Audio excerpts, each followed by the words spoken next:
Good day to everyone.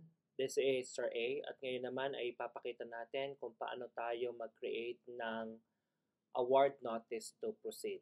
So, last time ay ipinakita natin kung paano tayo magawa ng award notice or notice of award. This time naman ay gagawin naman natin yung notice to proceed. So, make sure na nakalogin pa rin tayo sa ating PhilJeps website.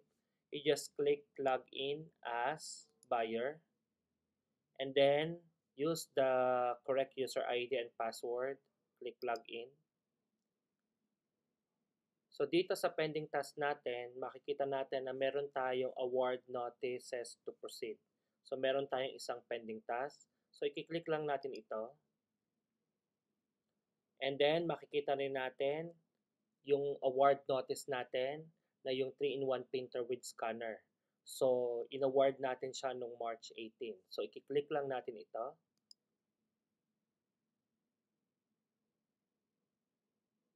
And then ipapakita nila dito kung ano yung award notice abstract. And then just click notice to proceed.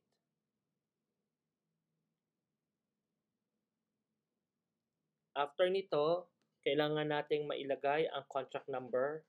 So this time, ito yung ating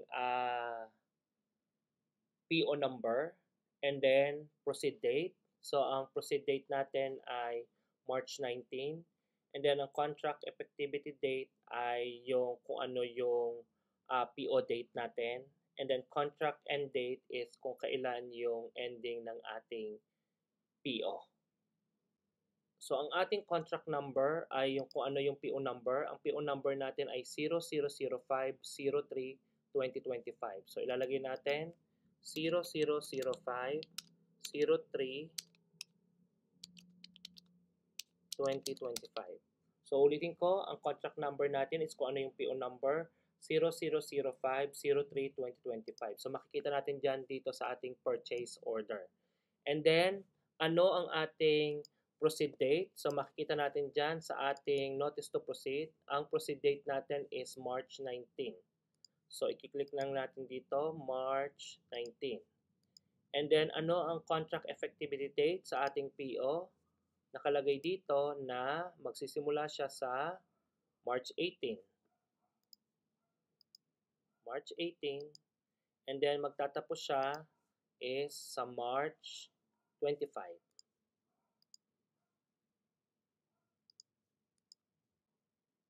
Ngayon, kailangan nating i-upload yung relevant document. So, i-click lang natin ito.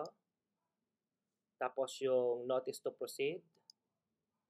And then, add. And then, add file. And then, makikita natin dito yung notice to proceed. Click open. And then, submit. And then, yes. And then, save.